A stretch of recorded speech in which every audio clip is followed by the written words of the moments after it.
Sí, perfecto. Bueno, bueno, muy buenos días a todos. Les damos la bienvenida a un nuevo encuentro de la Comisión de Derecho Tributario y Aduanero del Colegio. Hoy vamos a abordar un tema que consideramos es de actual interés, como es el Mercosur, los acuerdos de libre comercio y la inserción internacional del Mercosur. Tan actual es que mientras estamos hablando se está desarrollando la cumbre de presidentes del Mercosur, acá en el Palacio San Martín, con lo cual el timing parece como si lo hubiéramos planeado. Pero consideramos que el tema es muy vigente. Básicamente lo que vamos a abordar hoy es el rol del Mercosur como unión aduanera y qué implicancias tiene esto en las negociaciones comerciales con terceros países. Vamos a repasar la agenda comercial externa del Mercosur, poniendo foco en los acuerdos en negociación y el estado de situación de distintos acuerdos, como el Mercosur Unión Europea, EFTA, en el que hay novedades, y el acuerdo con Singapur. Vamos a analizar también qué posibilidades tiene un Estado parte de firmar bilateralmente un acuerdo de libre comercio, si esto está o no permitido, cuál es la normativa que lo regula. Todos hemos escuchado recientemente declaraciones del presidente Milei con su intención de firmar un acuerdo de libre comercio con Estados Unidos. En la gestión anterior hemos visto las negociaciones de Uruguay para celebrar un acuerdo con China incluso por fuera del Mercosur. Entonces esto trae interrogantes que es interesante analizarlos, como por ejemplo si están facultados los estados partes y cuál es la normativa. Y por último vamos a repasar la inserción internacional del Mercosur. Y bueno, para abordar estos temas tenemos el privilegio de contar con la presencia de Alejandro Perotti, miembro del estudio Alais y Torres Virizuela, que aceptó gentilmente esta invitación. Bueno, Alejandro todos lo conocemos, es un referente obligatorio en estas cuestiones por su vasta experiencia y conocimiento. Y me permito unos segundos para leer brevemente su currículum. Alejandro es abogado egresado de la Facultad de Ciencias Jurídicas y Sociales de la Universidad Nacional del Litoral, máster en Derecho Comunitario Europeo por la Universidad Complutense de Madrid, doctor en Derecho por la Facultad de Derecho de la Universidad Austral, consultor jurídico de la Secretaría del Mercosur, los años 2003-2006, ganador del concurso público internacional para la elección del primer secretario del Tribunal Permanente de Revisión del Mercosur, profesor a cargo de Derecho de la Integración en la Facultad de Derecho y en la Maestría de Derecho y Magistratura Judicial de la Universidad Austral, profesor de la Universidad Abierta Interamericana, de la Universidad de Buenos Aires, Universidad Católica Argentina, Universidad Nacional de 3 de Febrero, Universidad de Montevideo, de la República, entre otras. Es autor de libros en la especialidad y de más de 90 artículos de doctrina publicados en revistas nacionales y extranjeras. Ha dictado más de 140 cursos, seminarios y conferencias y ponencias en distintos países. Luego de la ponencia de Alejandro, vamos a tener unos minutos en los que vamos a poder formular distintas preguntas. Así que bueno, sin entretenerlos mucho más, le cedo la palabra y le agradezco a Alejandro por su presencia. Bueno, buenos días a todos. Muchísimas gracias, Andrés, por esta copiosa y generosa presentación. Pero en especial quiero agradecerte a vos y al colegio por esta honrosa invitación y este espacio para poder venir con ustedes a dialogar de estos temas que, como bien decías vos, han adquirido en estos últimos tiempos, y en particular en el día de la fecha, una actualidad sustanciosa y sustancial.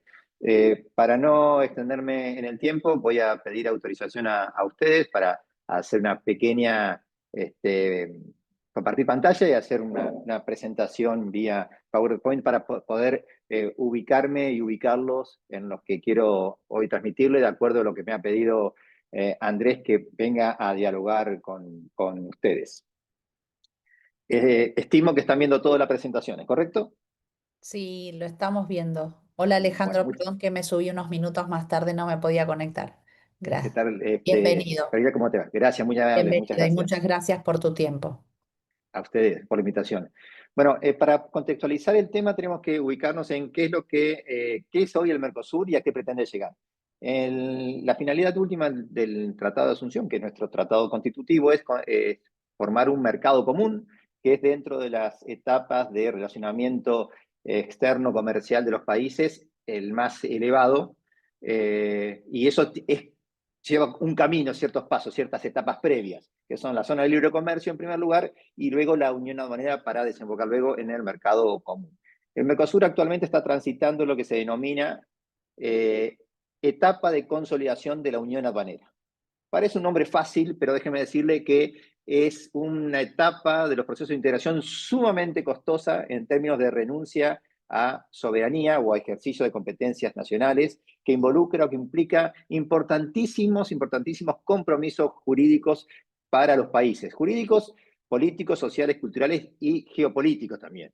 De hecho, es tan difícil constituir una unión aduanera que solamente en el mundo, ante la OMC, hay registradas más de 400 acuerdos comerciales, solo cinco pretenden ser uniones aduaneras, solo 2, y yo diría una lo ha logrado perfectamente, que ha sido Europa y algún proceso de integración africano. Así que estamos ante una pretensión del Mercosur sumamente difícil, complicada y compleja.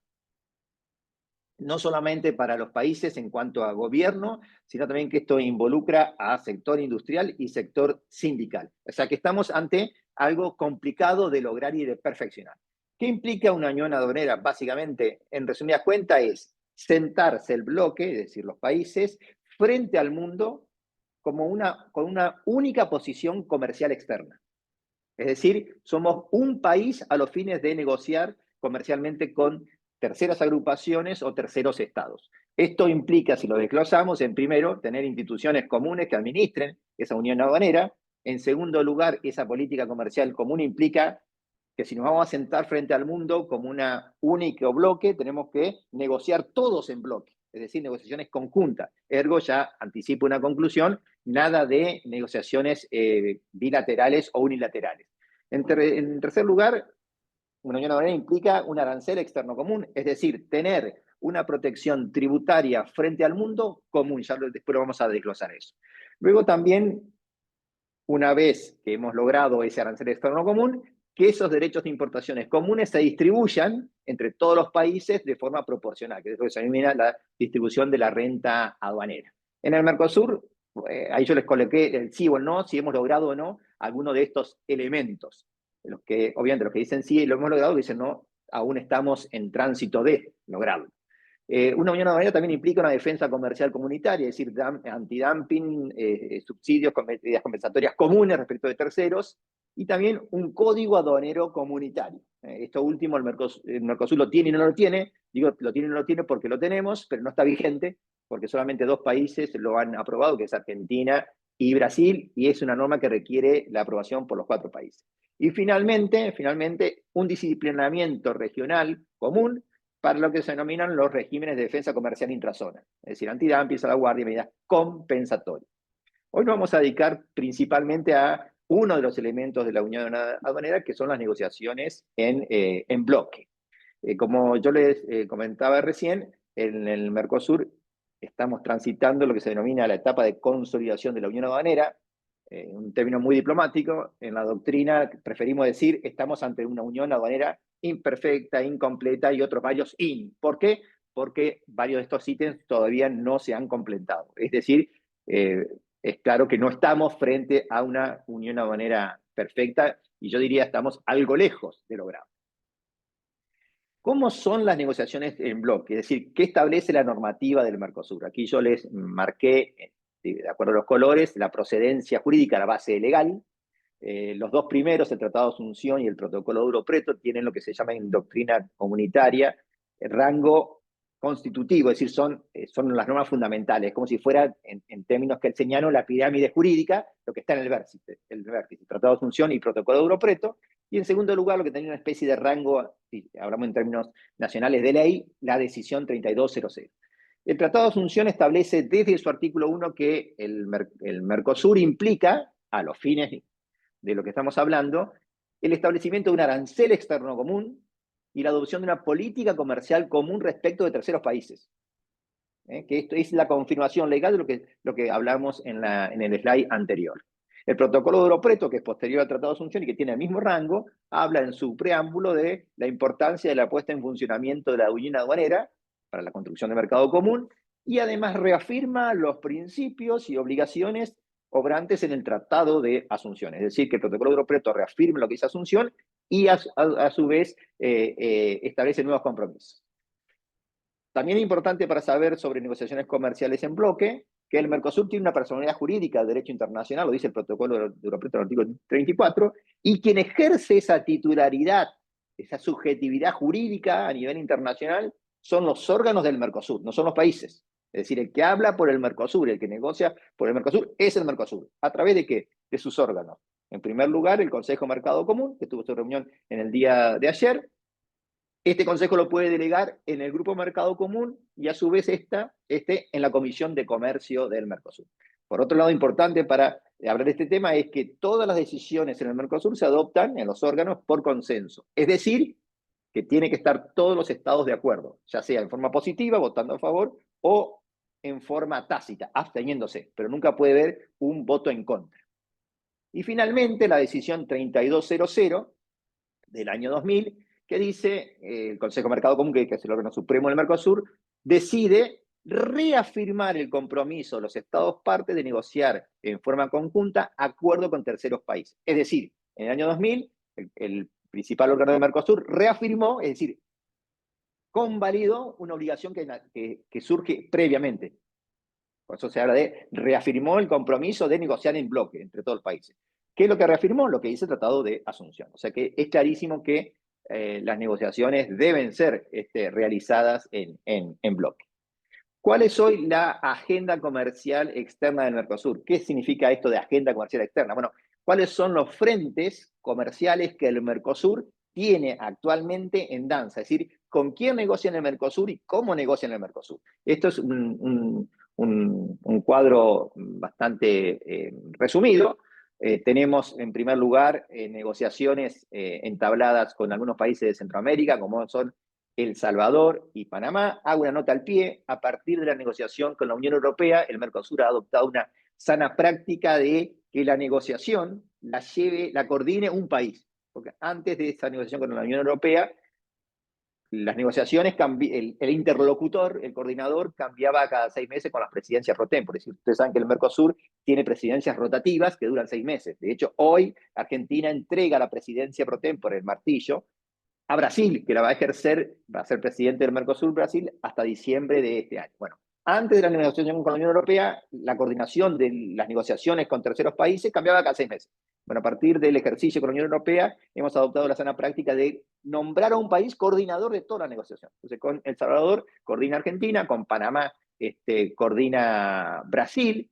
Tenemos también el acuerdo que hemos firmado a fines del año 2023 con Singapur. La coordinación la llevó Paraguay. Es un acuerdo que permite la vigencia bilateral, es decir, de un país del Mercosur con Singapur. Aún no ha sido ratificado, es decir, que es un tratado que está, un TLC que está firmado, pero no todavía vigente. Tenemos el acuerdo con la Unión Europea, que hemos cerrado la negociación, es decir, ya no se puede tocar el texto. Lo cerramos en diciembre del año pasado. Si quieren, después podemos en las preguntas dar más detalles sobre el contenido del acuerdo. Se espera, o hay grandes intenciones, de que la firma del acuerdo, para luego ser aprobado y ratificado, se logre en diciembre de este año durante la presidencia pro tempore de Brasil. De hecho, Brasil es el que coordina la negociación con la Unión Europea, y así lo acaba de anunciar el presidente Lula en su discurso que hace 10 minutos acaba de dar, de que todos los cañones durante la presidencia pro tempore brasileña van a estar enfocados a lograr finalmente este acuerdo con que se firme el acuerdo con la Unión Europea. Después, si tenemos tiempo, vemos cuáles son los requisitos para que entre en vigencia, que es un tema bastante delicado. Por otro lado, en el día de ayer, después de varios años, Mercosur ha concluido las negociaciones, es decir, lo mismo que pasó con la Unión Europea en diciembre del año pasado, lo hemos logrado con EFTA, con la Asociación Europea de Libre Comercio, que es básicamente la Unión Europea Light, o B, por así decirlo. Son los países europeos que no están dentro de la Unión Europea. Ahora se han concluido las negociaciones, ahora falta la firma, es decir, hay que corregir el texto y demás, y se espera que se pueda firmar este acuerdo juntamente con el acuerdo con la Unión Europea en diciembre de este año o a lo sumo en junio del año que viene. El que coordina esta negociación es la República Argentina. Luego tenemos negociaciones avanzadas con Emiratos Árabes Unidos, coordina Paraguay, en proceso de negociación Corea del Sur, hace varios años, esto lo coordina Uruguay, con República Dominicana estamos en proceso, con Canadá también tenemos una negociación bastante larga, con Indonesia, con Líbano, con Israel está trancado por cuestiones políticas, con India está la intención de profundizar el acuerdo marco que ya tenemos primeros contactos con Pakistán, Japón, Vietnam, con China, donde ahí tenemos una nota al pie, porque China exige que no se tengan relaciones con Taiwán, y sabemos que uno de los países de Mercosur tiene muy cercanas relaciones comerciales con Taiwán, que es Paraguay, pero Paraguay ha dicho que no impediría un acuerdo con China. Ahora voy a utilizar en el día de ayer el INTAL BID, el Banco Interamericano de Desarrollo, presentó su tradicional 27º informe Mercosur, que básicamente el tema fue qué pasó en el Mercosur durante 2023-2024 en materia de agenda comercial externa, justamente el tema que hoy nos convoca. Entonces he tomado algunos cuadros interesantes de ese informe que fue presentado en el día de ayer. Aquí pueden ver ustedes, de acuerdo a los colores, cuántos acuerdos vigentes tenemos. El porcentaje está medido por PBI, es decir, el Mercosur hoy tiene acuerdos comerciales, ya sea de libre comercio o acuerdo de preferencias fijas, que son distintas modalidades de acuerdos comerciales, hoy por hoy con países que representan o que producen o que responden por el 8% del PBI. Es decir, tenemos acuerdos comerciales con muy bajo porcentaje del PBI mundial. Es decir, el Mercosur ha sido, a pesar de que previo al Mercosur nuestros países eran mucho más proteccionistas y que el Mercosur ha servido sustancialmente para liberalizar el comercio de nuestros países entre sí y con el resto del mundo, a pesar de que el Mercosur ha servido para la inserción internacional de los 4 países, en el momento de su origen se ha quedado estancado. Es decir, no subimos construir una agenda comercial aguerrida, exitosa, ambiciosa. No porque seamos malos ni buenos. Lo que sucede es que todo acuerdo comercial implica sacrificios. Es dar para ganar. Y obviamente cuando yo hago un acuerdo comercial, habrá ganadores y habrá perdedores. Cuando hablo de ganadores y perdedores, hablo de empresas y de sindicatos. Entonces, obviamente, aquellos que pierden en una negociación son los que hacen lobbies internos para que la negociación quede trunca. Y cuando tenemos en cuenta que la negociación es entre 4 países con un tercer estado o grupo de estados, esto se complica, porque además de tener los consensos internos, piensen en Argentina, de reunir a empresarios y sindicalistas para ofrecer una oferta comercial a un tercer país, esa oferta comercial yo la tengo que consensuar a su vez con la oferta comercial que los sindicatos industriales uruguayos llevaron al gobierno, que los sindicatos y empresarios brasileños llevaron a su gobierno, y que los sindicatos y empresarios paraguayos llevaron a su gobierno. O sea que yo diría que es una especie de juego de ajedrez o reloj suizo. Es decir, no depende simple y fácilmente de que Argentina consensúe internamente una oferta de negociación. ¿Por qué? Porque tiene que consensuarla con el resto de los países. O sea, es muy complejo hacer un acuerdo comercial y además lleva mucho de recursos humanos, tanto del sector público como del sector privado, porque en cada negociación usted tiene que tener expertos en todas las áreas de la economía, solamente para un acuerdo, multiplícalo por la cantidad de acuerdos que uno tiene en negociación. Tenemos negociaciones concluidas con el 18% del PBI mundial, no están todavía esos acuerdos firmados, que son básicamente con la Unión Europea y Singapur, como mismo estamos esperando que se firmen, y en negociación con el resto del 6% del PBI mundial. Es decir, que si en el mejor de los escenarios el Mercosur termina de poner en vigencia los acuerdos que están concluidos pero no firmados y los acuerdos que están en negociación, ascendería el Mercosur a tener acuerdos comerciales recién con 1/3 del PBI mundial. Es decir, que nos falta mucho todavía para ganar en temas de inserción internacional. Eso demuestra que el Mercosur ha sido durante estos más de 30 años muy reacio a tener acuerdos comerciales importantes con terceras partes sustanciales en cuanto a productividad mundial. Vamos a un elemento que tiene que ver con la inserción internacional y las negociaciones, que es el arancel externo común. ¿Qué es esto de arancel externo común? Bueno, arancel, ¿por qué? Porque es un impuesto, un tributo. Externo, ¿por qué? Porque ese impuesto incide, repercute, se cobra todas las importaciones que provenga de fuera del Mercosur. Es decir, productos que yo importo desde fuera del Mercosur. ¿Y común por qué? Porque ingresa el producto por el puerto de Santos en Brasil, por el puerto Silvio Pettirossi de Paraguay, por el puerto de Buenos Aires o por el puerto de Montevideo, ese producto va a pagar la misma alícuota, que será 0, 5, 10, 15, 20, 35%. Y esa alícuota la determina el Mercosur. ¿A través de qué? De órganos que están establecidos en los tratados. Es decir, que los derechos de importación, los dueños ya no son los países, desde el año 96. Es el Mercosur, el que determina si un producto va a pagar 5, 10, 15 o 20. Entonces, es común porque ingrese por donde ingrese el producto, va a pagar la misma alícuota. Y los países no pueden jurídicamente modificar esa alícuota. Si lo hacen, obviamente están violando una normativa. Este arancel externo común se aplica solamente sobre los derechos de importación. No hemos todavía armonizado los derechos de exportación. Es decir, que de el comercio del Mercosur hacia afuera, cada país puede o no cobrar los derechos de exportación que quisiera. Obviamente, este arancel externo común tiene excepciones, es decir, el mismo Mercosur le ha dicho a los países, hay supuestos en los que los países pueden apartarse de este arancel externo común, que ya lo vamos a ver. Una nota al pie importante, hay dos productos que están fuera de la Unión Aduanera. ¿Por qué? Porque los países no se han puesto de acuerdo desde los inicios del Mercosur, que son autos y azúcar. En autos tenemos acuerdos bilaterales, es decir, Argentina con Paraguay, Argentina con Brasil, Argentina con Uruguay, Uruguay con Brasil, Uruguay con Argentina, Paraguay con Brasil, Paraguay con Argentina. En azúcar estamos años luz, no tenemos absolutamente nada, ni siquiera bilateralmente. Dentro de las excepciones, es decir, el Mercosur ha establecido sobre las 10.000 posiciones arancelarias, es decir, todos los productos que uno son susceptibles de comercio se dividen a nivel internacional en 10.000 posiciones arancelarias, los países se han puesto de acuerdo en qué alícuota van a cobrar cuando ingrese desde afuera.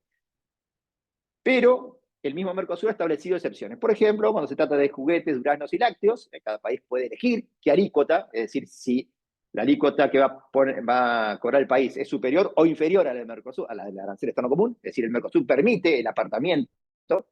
Después, en bienes de informática, telecomunicaciones y capital, para aquellos que están en temas aduaneros, son los capítulos 75 a 100. Es decir, si se trata de productos que clasifican en esas posiciones, el Mercosur ya le ha dicho a los países pueden apartarse del arancel del Mercosur, hacia arriba o hacia abajo. Es decir, que una empresa, hoy por hoy en Argentina, paga, si va a importar un bien de capital, el arancel que establece el Mercosur, salvo que la empresa haga una gestión para que Argentina le aplique un arancel superior o un arancel inferior. Otra excepción son los que se llaman las LNE, las listas nacionales de excepciones al arancel externo común, muy de moda ahora porque vamos a ver que fueron modificadas la semana pasada, y esto tiene que ver con la negociación que Argentina quiere hacer con Estados Unidos. ¿Qué significa esto? Que dentro de las 10.000 posiciones arancelarias, cada país tiene la posibilidad, a piacere, de elegir 100 posiciones solamente y establecerle derechos de importación inferiores o superiores al arancel externo común. Por lo general siempre son superiores. Superiores hasta un techo, hasta el techo que nosotros tenemos consolidado ante la OMC, que en el caso argentino es el 35%.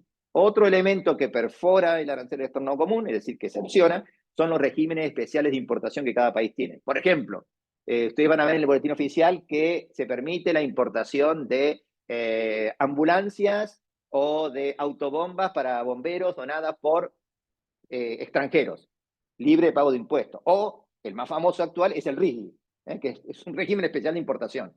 Bueno, esos son también perforaciones al arancel externo común. Todo este arancel externo común está en revisión hoy por hoy. ¿Por qué? Por todas estas perforaciones ha hecho que el arancel sea antiguo, perforado y disperso. Entonces está en revisión en todos sus términos y condiciones. Y simplemente hay otra excepción al arancel externo común, que son es una norma que establece que cada país puede pedir autorización al Mercosur, es decir, aquí sí hay que pedir autorización al Mercosur para hasta 100 posiciones apartarse del arancel externo común del bloque. Acá, ese es otro cuadro del INTAL donde vemos, básicamente lo que hace este cuadro es compara cuál es el arancel externo común regla del Mercosur y cuál es el que aplica a cada país, teniendo en cuenta las excepciones a las cuales cada país ha adherido. Es decir, esto no implica violación del arancel externo común, sino cuánto cada país utilizó de las excepciones al arancel. Y aquí vemos que Argentina y Brasil son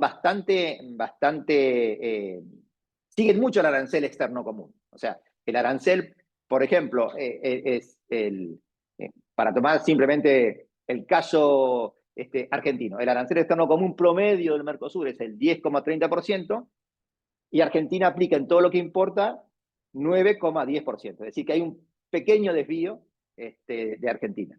En los otros países el desvío es mayor, es decir, que somos bastante disciplinados, por así decirlo. Acá hay otro cuadro que básicamente lo que explica no es por porcentaje de comercio, sino acá se compara las posiciones del arancel externo común con las posiciones que cada país utiliza de ese arancel externo común para importar.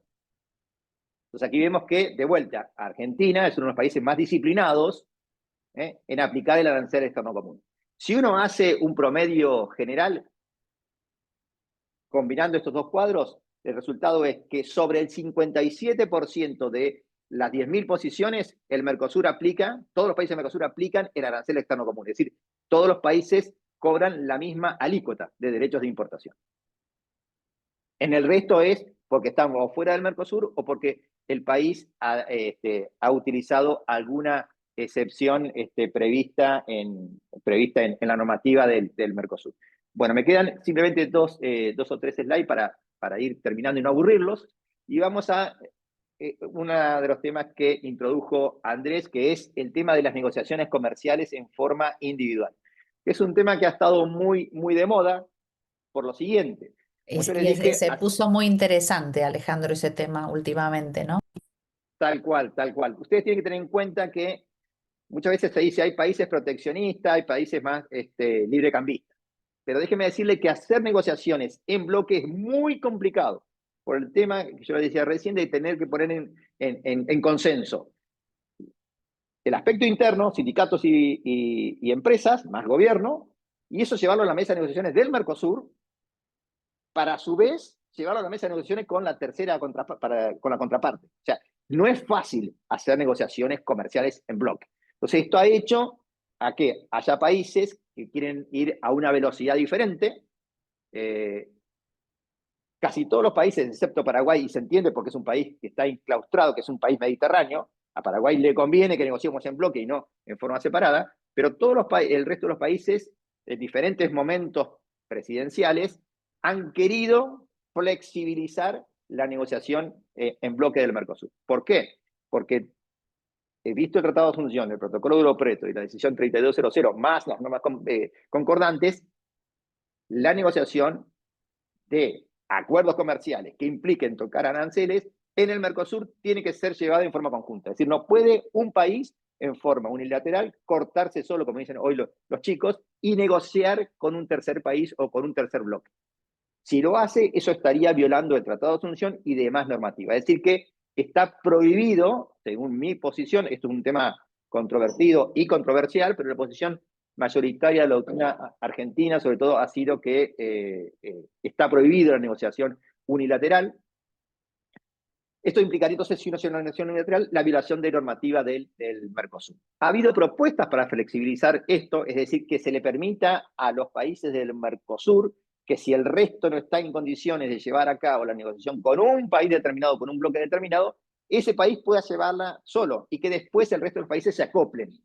La primera propuesta formal fue de Uruguay durante la presidencia de la calle Pou, teniendo en mente un acuerdo con China. ¿Okay?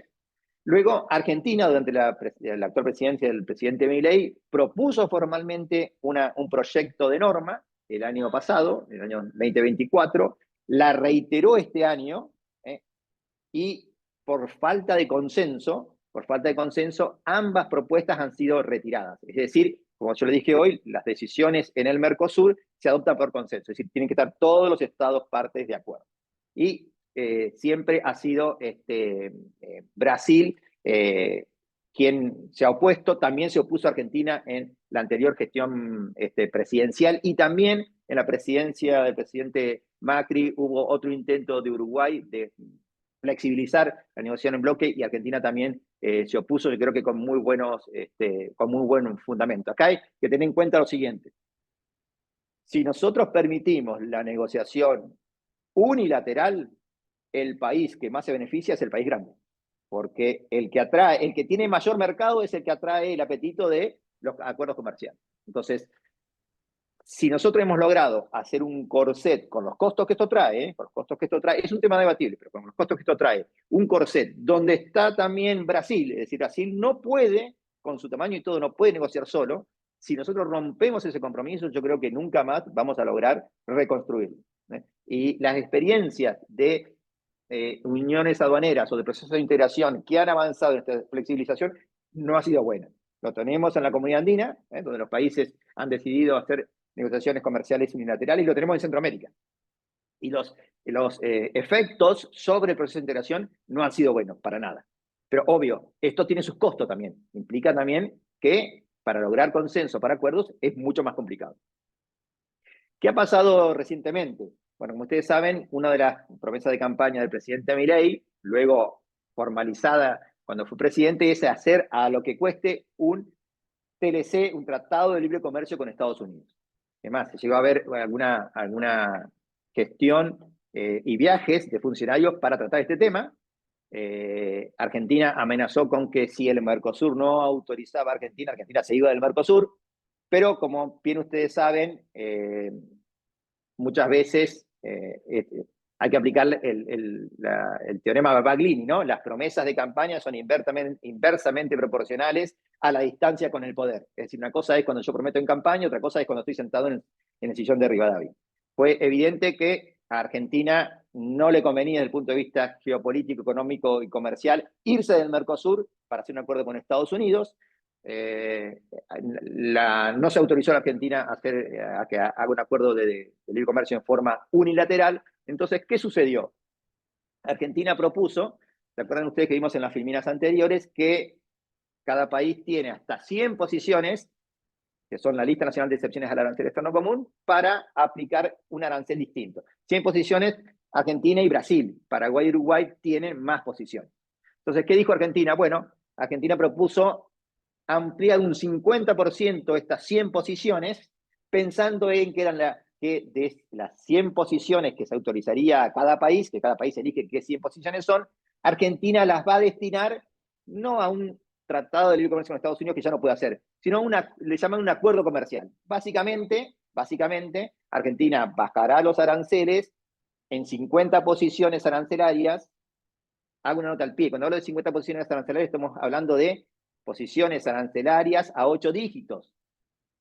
Pero dentro de una posición arancelaria a 8 dígitos pueden entrar 30 o 40 a 11 dígitos. O sea que no es que van a ser solamente 100 productos. No, eso puede ser multiplicado por varias decenas. Esto es un tema bastante técnico para los que nos dedicamos a derecho aduanero. Pero básicamente Argentina logró que en el Mercosur, después de una resistencia de Brasil, se amplíe en 50 posiciones la cantidad de su lista o de las listas nacionales de excepción. Entonces, por 2 años, 2 años y medio, hasta diciembre del año 2028, Argentina y Brasil, hasta diciembre del 2030 Paraguay, hasta diciembre del 2029 Uruguay, a las listas nacionales que ya tienen le van a poder ampliar 50 posiciones. Entonces Argentina va a pasar de tener 100 a tener 150, Brasil lo mismo, Paraguay de tener 649 a 699 y Uruguay 275. Con estas 50 posiciones, Argentina va a darse vuelta y va a bajar los aranceles para esos productos, que van a ser enfocados a productos que mayor incidencia tienen en el comercio con Estados Unidos, es decir, a las importaciones de Estados Unidos. Pero en eso quedó al final del día el intento argentino de hacer un tratado de libre comercio con Estados Unidos. Esta decisión de aumento en 50% de las posiciones arancelarias fue acordado, fue aprobado por decisión del Consejo de Mercado Común 1/25 del 25 de junio pasado, es decir, de la semana pasada, ya que fue un logro de nuestra presidencia propia. Y por último, inserción internacional del Mercosur. Hay que ser claros y críticos. El arancel externo común del Mercosur es antiguo, se tejió, se elaboró en 1994, a pesar de los cambios que ha habido, no ha habido una modificación sustancial. Y vean ustedes si ha pasado agua bajo el puente en el mundo, que ha cambiado aquel 1994 a 2025. Entonces, Mercosur se necesita una discusión ambiciosa sobre el arancel externo común. Es un tema álgido complicado, porque los gobiernos tienen que consensuar, sobre todo con sus aparatos productivos, llámese sindicato e industria, cuánto van a cobrar sobre las importaciones que vengan de terceros países para llevar eso a la mesa de negociaciones con el Mercosur. De hecho, a mí me ha tocado esto es una infidencia, algunas cumbres del Mercosur, ya varios años, donde las discusiones eran a gritos, entre cancilleres y ministros de Economía, que son las mejores negociaciones, porque las negociaciones diplomáticas donde todos somos hermanos y nos queremos, no pasan del papel. Ahora, cuando las negociaciones son sin corbata, y a gritos es donde uno sabe que la negociación está tocando un nervio íntimo del país, y es cuando ¿por qué? Porque esa decisión, ese acto, va a tener un efecto práctico en la realidad del país. Entonces, estas negociaciones del arancel común son negociaciones complicadas. Nuestro arancel está muy disperso, es decir, tenemos alícuotas muy diferentes, de 5, de 10, de 15, de 18, es decir, está muy disperso, está muy perforado por las excepciones y es muy alto. El promedio del Mercosur es de 10,3%, cuando la media mundial es de 5, 6 y tal vez menos por ciento. Es decir, que somos todavía un proceso de integración bastante protector. Cuando hablamos de bajar, implica también que hay empresas que no quieren, o porque no pueden competir, o porque no quieren competir. O sea, no es simplemente bajar el arancel. La negociación en bloque es consustancial a la unión aduanera. Es decir, si queremos ser lo que dice el Tratado de Asunción, no podemos negociar en forma individual. Pero Alejandro, no puede ser más candente y caliente esta charla. Perdón que te interrumpa porque recién me apareció una alerta que Milei en este momento le está cediendo el mando a Lula, como dijiste, y amenazó con irse. Si insisten en el mismo camino, lo haremos solos. Así que creo que esta charla cayó en un día muy especial, Andrés. Increíble Sí, sí, el timing. increíble el timing. Sí, a ver, sí, fue justamente lo que dijo el presidente Milei cuando termina su discurso, dijo: espero que dentro de 2 años, o 3, cuando toque de la presidencia pro tempore de Argentina, no estemos hablando de los mismos temas, es decir, si cerramos o no acuerdos comerciales. Porque si esa es la situación, Argentina obtendrá libertad, con el Mercosur o sin el Mercosur. A ver, lo mismo se dijo al comienzo de la presidencia, nos vamos con Estados Unidos y no pasó. Yo creo que, a ver, los países muchas veces en la mesa de negociaciones tienen que golpear la mesa para que los escuchen. Entonces, estas amenazas, que también, ojo, también las hizo Bolsonaro, mejor dicho, el superministro de Bolsonaro, Guedes, ministro de Economía, 2 días antes de asumir la presidencia de Bolsonaro. Nos vamos del Mercosur porque queremos negociar con Estados Unidos. Y después no se concreta. Entonces, yo diría, hay que atender el reclamo argentino, es muy bueno, Mercosur tiene que internacionalizarse, pero no creo que nos podamos ir de Mercosur. Los procesos de integración, esto tienen que entenderlo los políticos, no son ni de izquierda ni de derecha, ni son procesos solamente económicos. Aquí hay geopolítica, hay sociedad, y no es demagógico decirlo. Los procesos de integración no es cuánto comercio tengo solamente. Con el comercio no basta, sin el comercio no alcanza. Y el ejemplo paradigmático es la Unión Europea, que empezó con lo comercial y después derrapó para otros factores. El Mercosur ha tenido, es cierto, una agenda poco ambiciosa, eso hay que reconocerlo. Negociamos con el 8% del PDI mundial. Vaso medio lleno, nos queda mucho camino por recorrer. Vaso medio vacío, no hemos hecho los deberes. ¿Es necesario ampliar la agenda comercial externa? Definitivamente. Pero eso implica, atención para los gobiernos y sector privado, mayores recursos, más profesionales, más funcionarios, más asesores. Porque una negociación mal hecha es un sector industrial que puede quedar en el camino. Así de simple. Así de simple. Es imprescindible poner en vigencia los acuerdos de libre comercio, en especial con la Unión Europea y con EFTA. Va a ser otro el Mercosur si estos dos acuerdos comerciales, sobre todo con la Unión Europea, se ponen en vigencia, a pesar de las resistencias que hay. Pero hay que ponerlos en vigencia. Como decía el padre de la Constitución Nacional, Alberdi, en sus bases y puntos de partida, decía, haced tratados con potencias extranjeras porque serán el mejor candado de estabilidad para la Constitución. Cada vez que uno hace un tratado comercial, se obliga a hacer ciertas cosas y a abstenerse de tal otra, y logra lo mismo de la contraparte. Entonces, si queremos tener un acceso comercial redituable para nuestro país, tenemos que hacer un acuerdo. Entonces, fíjense que el sector agrolácteo argentino entra en inferioridad de condiciones a la Unión Europea porque Nueva Zelanda, que compite con nuestra oferta exportable, logró antes un acuerdo de libre comercio con la Unión Europea. Es decir, cada acuerdo comercial que logra un país que produce lo mismo que nosotros, son puestos de trabajo que nosotros perdemos. Es así de simple. Esto no se trata de demagogia y de ideología. Se trata de que acuerdo comercial que logra otro, me mata a mi mercado. Y obviamente, si yo hago un acuerdo comercial, también tengo que estar dispuesto a abrir mi economía. Es decir, es un win-to-win. Nadie va a abrir su mercado a cambio de nada. Y finalmente, para terminar y a manera de conclusiones, lo que decimos al principio, una unión aduanera es un proceso de integración que exige fuerte compromiso de los estados, sobre todo en el recorte del ejercicio de competencias nacionales, lo cual es importante visto nuestros sistemas presidencialistas. La Reserva Externa Común hay que modernizarlo y bajarlo. El Mercosur no ha tenido una agenda comercial externa importante, hay que ampliarla y hay que poner en vigencia rápidamente los acuerdos con la Unión Europea y EFTA. Y finalmente, hay que tener en cuenta que los acuerdos comerciales no son simplemente que gano mercado. Muchas veces los acuerdos comerciales logran que temas que tenemos trabados nosotros a la interna de Mercosur se destraben. ¿Por qué? Porque le estamos dando a terceros algo que no nos damos entre nosotros. Muchísimas gracias, Andrés, y desde ya quedo atento a las intervenciones o preguntas que quieran dirigirme. Bueno, muchísimas gracias, Alejandro. La verdad, Perdón, Andrés, sí, sí, una sí. simple acotación. Si me permite, voy a dejar esta slide puesto y aquellos que quieran bajar la filmina simplemente tienen que poner la cámara sobre el Ah, QR que tienen ahí y lo pueden bajar directamente desde sus celulares.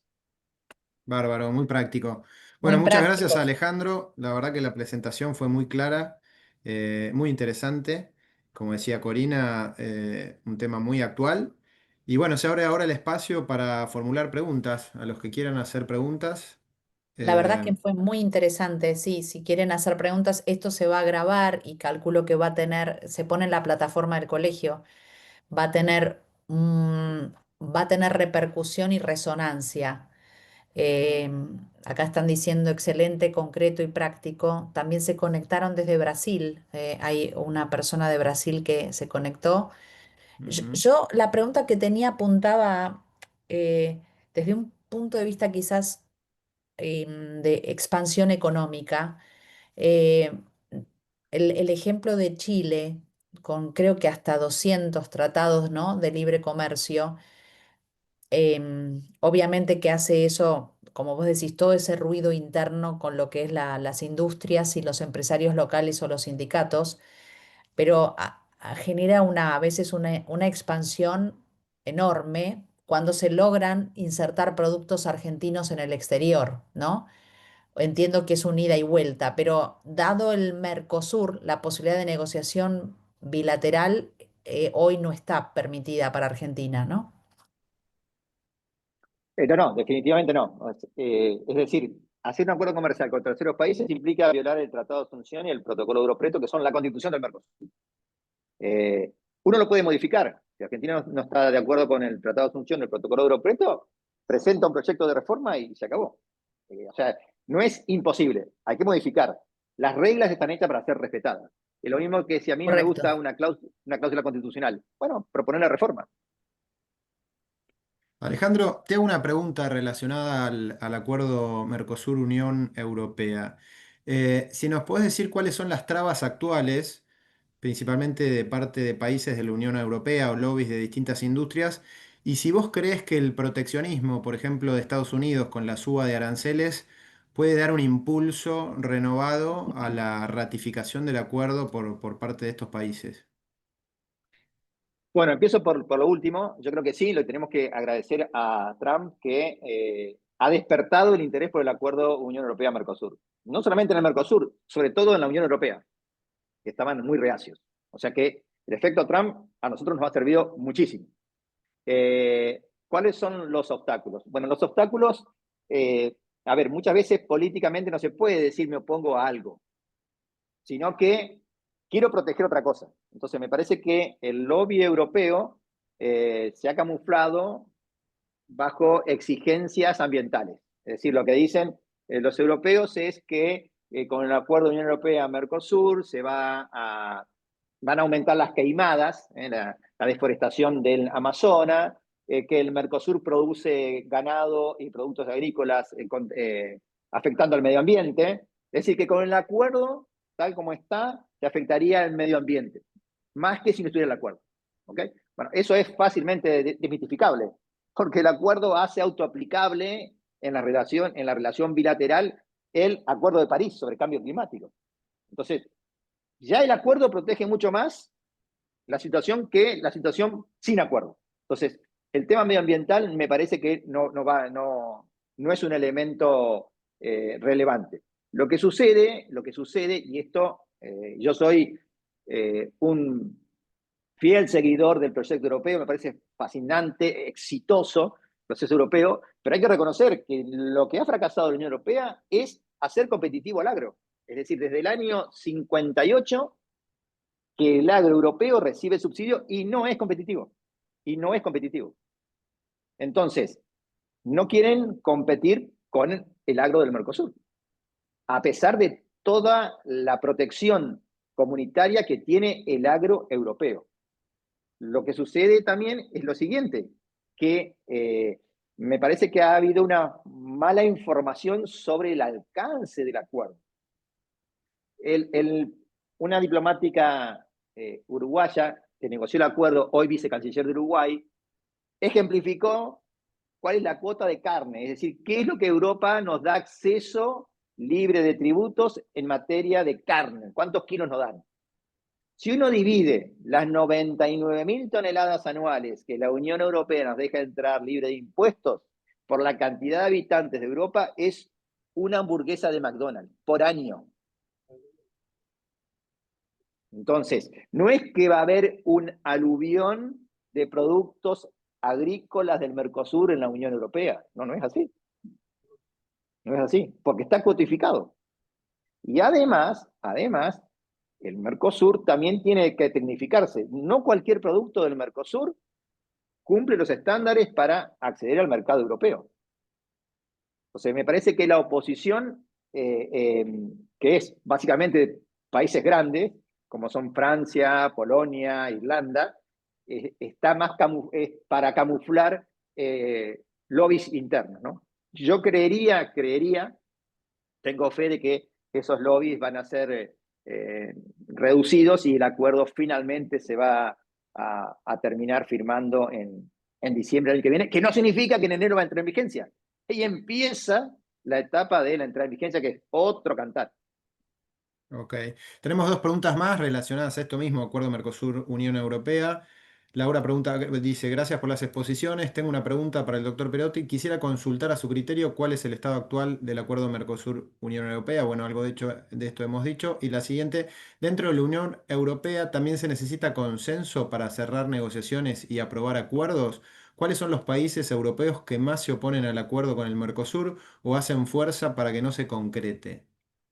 Bien, voy a resumir la respuesta a todas esas preguntas. En primer lugar, los países que se oponen son básicamente los países agrícolas, Francia, que lo dije hoy, Francia, Irlanda, Austria, Polonia, y algunos países como Lituania.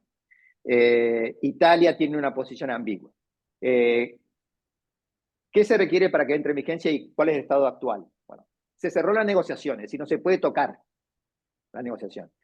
¿Qué estamos terminando ahora? Básicamente la revisión legal, es decir, que la coma esté donde tiene que ir la coma, de que el artículo 5 remita efectivamente al artículo 10, es decir, la consistencia interna, es una cuestión lingüística y semántica. Hay que traducirlo a 27 idiomas de la Unión Europea y nosotros tenemos que traducirlo a 2 idiomas, español y portugués. En esa etapa estamos. ¿Qué se necesita para la firma? Bueno, el acuerdo piense usted en un trípode, tiene 3 partes el acuerdo. La parte comercial, que básicamente es el Tratado de Libre Comercio, cooperación y diálogo político, que son temas tangencialmente económicos. Tiene que ver el tema de migraciones, derechos humanos, medio ambiente, aspectos laborales, etcétera, ciberdelito, etcétera, etcétera, etcétera. De los 3 pilares, la Unión Europea como proceso de integración tiene competencia exclusiva, es decir, no depende de los países, en el pilar comercial. En los otros 2 pilares, la competencia es compartida entre la Unión Europea y los Estados miembros. Entonces, ¿qué suele hacer la Unión Europea? Se lo propuso Mercosur y Mercosur con buen criterio aceptó. Lo que hizo, por ejemplo, con Centroamérica, que es dividir el acuerdo en 3 partes y que cada parte tenga su proceso de entrada en vigencia, porque son diferentes los procesos. Entonces, la parte comercial, que es el corazón del acuerdo, que todos queremos que entre en vigencia más rápido, como es competencia de la Unión Europea, se requiere que haya consenso en el Consejo de la Unión. Ahí tiene que ser aprobado la firma del acuerdo, de la parte comercial, por el 55% de los países, 15 países sobre 27, que representen el 65% de la población. ¿Cómo es esto? Hay un ministro por cada país de la Unión Europea y van a tener que levantar la mano. Bueno, cada país tiene diferente porcentaje de densidad de voto. Si levanta la mano, un país vale distinto que otro país, dependiendo del tamaño. Hay toda una escala. Entonces, tienen que levantar la mano ministros que representen a 15 países y que esos 15 países representen el 61% de la cantidad de habitantes de toda la Unión Europea. Con eso, el Consejo, logrado eso, pide que el Parlamento Europeo, que son 700 eurodiputados, apruebe la suscripción por mayoría simple. Una vez que se logran estos 2 pasos, la Unión Europea está en condiciones de firmar el acuerdo.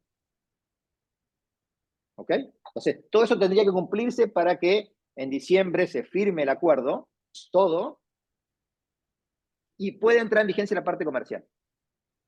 Por el lado del Mercosur, no tenemos un sistema de vigencia regional, sino que cada país trata al acuerdo como un tratado clásico. ¿Qué significa esto? El Poder Ejecutivo tiene que hacer el proyecto de ley, enviarla al Congreso, el Congreso puede aprobar o no, y luego de aprobado ratifica. ¿Ok? ¿Cuándo va a entrar en vigencia el acuerdo? Bueno, se acordó con la Unión Europea que va a entrar en vigencia el pilar comercial cuando la Unión Europea lo ratifique y un Estado parte del Mercosur lo ratifique. ¿Esto qué va a provocar? Va a provocar al final del día una carrera en el lado del Mercosur por quién lo ratifica primero. ¿Por qué? Porque las cuotas que la Unión Europea nos da, para seguir con el ejemplo de las carnes, 99.000 toneladas, las van a poder empezar a utilizar el país que primero lo ratifique. Entonces, si el acuerdo se firma en diciembre, quiero creer que la sociedad rural argentina va a estar haciendo cola en el Congreso para hacerlo hoy, para que sea aprobado cuanto antes. porque si no, la cuota de carne la va a empezar a utilizar Paraguay, Uruguay o Brasil. Hablo de carne, pero puedo hablar de arroz, de maíz, de soja, etcétera, etcétera, etcétera, etcétera. Entonces, si bien es cierto, hubiera sido lindo que entre en vigencia para todos, lo que sucede es que cuando ponemos que todos lo ratifiquen, el último que ratifique me pone la fecha.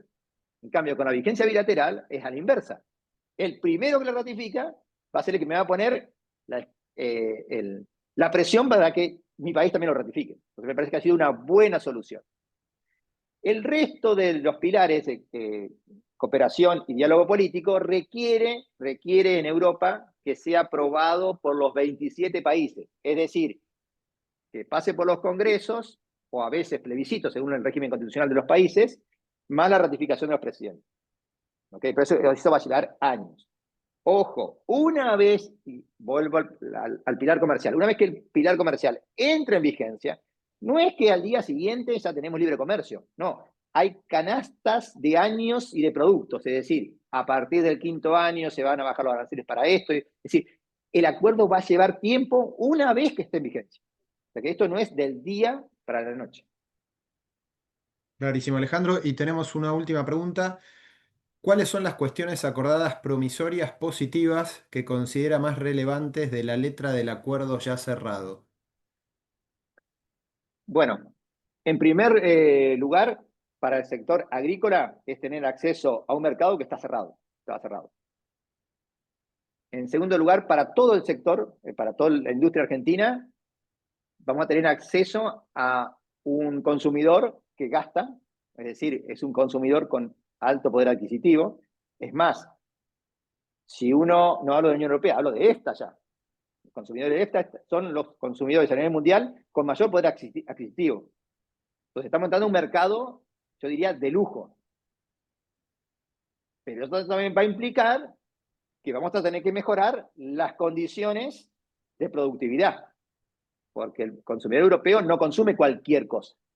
Entonces, eso va a imponer que nosotros, en el Mercosur, empecemos a tener mejores prácticas de producción y mejor competitividad. Es decir, esto va a implicar también un sacrificio y una reconversión, no solamente para el sector industrial, sino también para los sindicatos y para los gobiernos también. Pongo un ejemplo. Traer aceitunas de Salta, vía camión, al puerto de Buenos Aires me sale de flete casi lo mismo que el flete que me sale de poner esa aceituna en un barco y llevarla a Europa. Entonces, esos costos son imposibles de competir, porque el productor de aceitunas de Italia me saca la producción desde el puerto sin casi tener costo logístico. Otra cosa, el acceso al crédito de una pequeña pyme en Europa es mucho más barato que el acceso al crédito que tiene un pyme argentino. Bueno, eso vamos a tener que poner de acuerdo. Gobiernos, sindicatos, industria, para bajar esos costos. Costo laboral, ni hablar. Entonces, el acuerdo va a imponer ciertos deberes hacia la interna del Mercosur y hacia la interna de los países. Pongo otro ejemplo de algo positivo que el acuerdo logró sin estar en vigencia. Cuando termina la presidencia de Macri, Argentina hizo un acuerdo con Brasil para que a partir del 31 de diciembre del año 2029 tengamos finalmente libre comercio de autos, es decir, sin cuotas como existe hoy. En el sector automotriz, que es el sector que mayor comercio tenemos con Brasil. ¿Por qué el 2029 y no el 2035 o el 2040? Bueno, porque si no es el 30, será el 32 o el 33, vamos a darle libre acceso a los autos europeos. Entonces, no cerraba ninguna lógica que le demos a los europeos beneficios que nos damos entre nosotros. Entonces, eso obligó a que nosotros tengamos que acordar libre comercio con Brasil. Otro ejemplo, nosotros no teníamos en el Mercosur un acuerdo de denominaciones geográficas.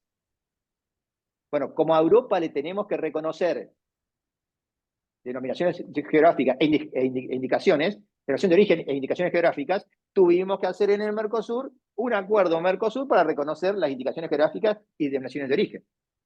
Entonces, los acuerdos, más allá de multiplicar el comercio, y eso ya multiplica La riqueza va a traer modificaciones, y ya trajo, que son positivas al final del día. Por otro lado, y con esto termino, si uno compara los términos en que negoció, por ejemplo, Centroamérica, o los países de la Comunidad Andina, o Egipto, o Corea, o Japón, o Canadá, con la Unión Europea, el mejor trato comercial lo obtuvo el Mercosur, por la cantidad de beneficios y excepciones que el Mercosur tiene. Ninguna contraparte logró de Europa lo que logró el Mercosur. Bien, Germán, levantaste la mano. Sí, muchas gracias Alejandro, excelente. Una última pregunta que quería para cerrar nada más. Conociendo tal vez el PANI un poco como con las negociaciones anteriores y los partícipes, como venía diciendo Alejandro, como que lo conoce, ¿cuál crees que son las áreas en las cuales tenemos más posibilidades de ver novedades en los próximos años y destrabar tal vez algunas de estas cuestiones que vos bien señalaste? O sea, más allá de las cuales a tu juicio te parece que son las más necesarias, aquellas que serían más, tendrían más posibilidades de resolverse. Bueno, yo creo que si uno logra acuerdos comerciales con terceros países, es como que tenés un doble efecto. Modificás internamente al Mercosur. Es decir, hoy por hoy hay muchos temas que en el Mercosur internamente no se cierran, porque los países no tienen consenso, pero el hecho de que cierres con terceros te obliga a que tengas consensos internos. El ejemplo de los autos es paradigmático. Es decir, Brasil hace 2 años está diciendo, señores, si vamos a tener acuerdo de libre comercio con Europa, ¿cómo nos vamos a meter los autos en el Mercosur? Es decir, los acuerdos bilaterales tenemos que regionalizarlos. Entonces, cosa que no logramos porque estamos en el mismo club, lo logramos por exigencias de terceros, por una cuestión de lógica y de coherencia comercial. Entonces, me parece que apostar internamente al Mercosur es apostar a cerrar negociaciones con terceros. Es la mejor forma de consolidar el Mercosur. O sea, cada acuerdo que yo hago con terceros implica más Mercosur. O simplemente el hecho de que, a ustedes les parecerá una nimiedad, de que un país coordine la negociación con otro país. Eso no se lograba. O sea, cada 6 meses había que cambiar de interlocutor. Es decir, si los japoneses querían negociar con el Mercosur, cada 6 meses le cambiamos el interlocutor. ¿Y por qué? Y bueno, porque en el Mercosur hay presidencia pro tempore, entonces ahora es un brasileño, mañana un argentino. Entonces no teníamos ni siquiera ni seguridad negociadora. Entonces, se logró, lo que era lógica, que un país lleve la voz cantante. Y usted me puede decir, pero eso es simple. Sí, pero eso cuesta. ¿Por qué? Porque si un país coordina la negociación, los demás países pierden, voy a decir una palabra prohibida, soberanía. Y eso no gusta a los países. Entonces, ¿por qué se logró quebrar eso de ceder soberanía en esto tan simple que es darle mandato a un país del Mercosur que hable en nombre de todos, que coordine? No, que coordine. Bueno, ¿por qué? Porque la negociación con terceros nos impuso de que era mucho más ventajoso hacerlo. Entonces, me parece que lo que hay que apostar es a cerrar acuerdos con terceros países. No a costa de cualquier cosa, negociaciones estratégicas, o sea, hay que insertarse en el mundo de forma estratégica. Pero Pero no hay que... Alejandro, solo para cerrar, cuando Sí, me comentaste que obviamente si Argentina quisiera hacer algo unilateral tendría que o sí. tener umbrales permitidos dentro, umbrales permitidos como esto de los 50 aranceles, ¿no? Umbrales permitidos dentro del Mercosur. ¿Cualquier modificación al Mercosur requiere la aprobación unánime de todos los miembros y es algo fácil o es algo difícil?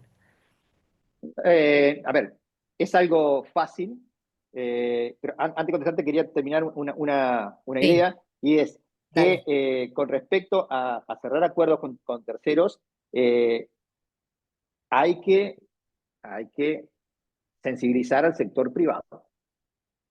Hay que pedirle todo al papá Estado, porque el Estado tiene recursos limitados.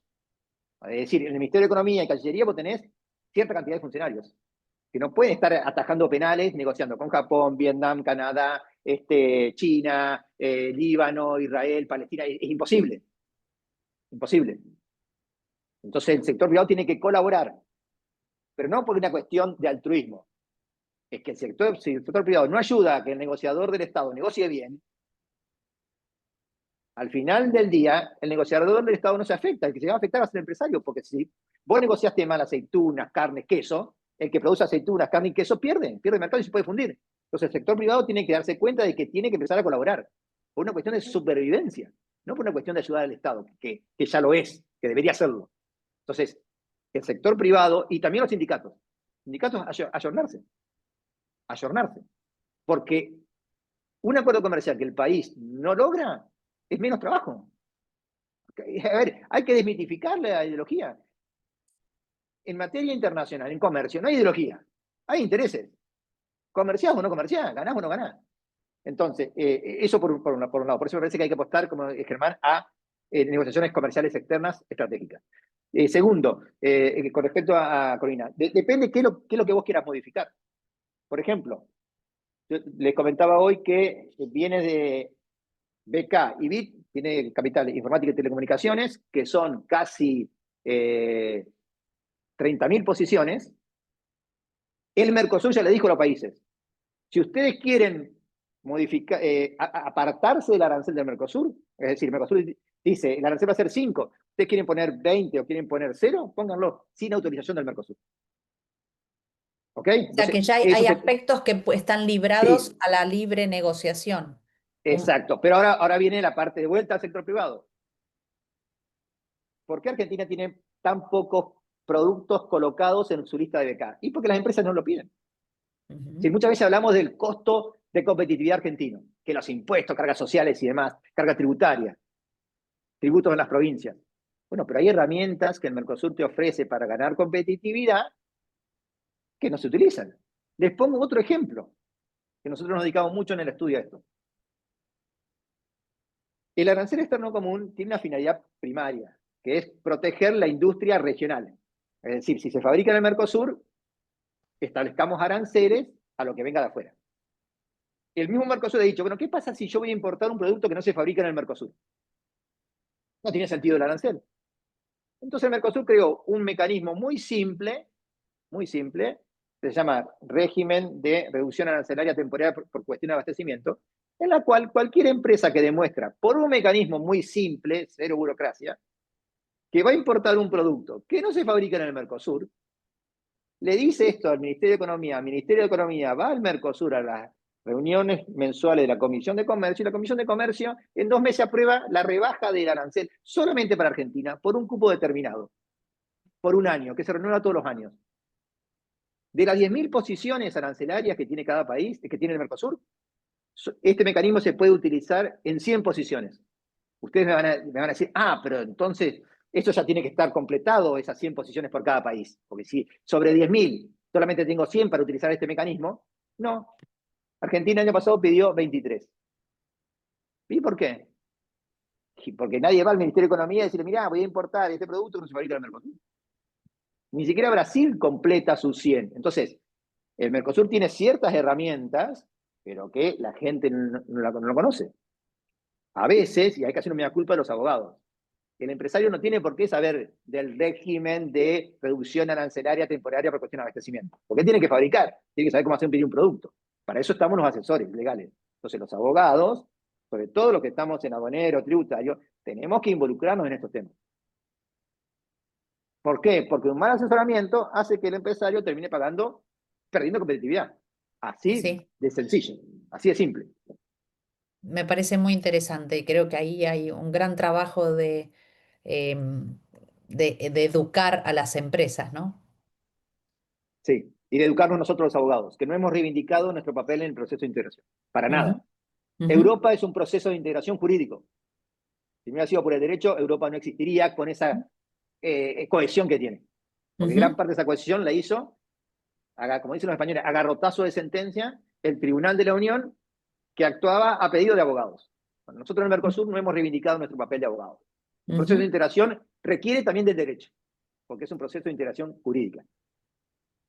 Bueno, Interesante. nos hemos pasado un poquito del horario, creo que valió la pena, con lo cual damos por Acá cerrada. María ¿Hay una Rosa, pregunta quiero más? hacer una mini pregunta más, así no la dejamos afuera de sus inquietudes y cerramos, si les parece después de esta pregunta. Andrés. Sí, sí, sí, perfecto. María. Muchas gracias. Bueno, excelente toda la disertación.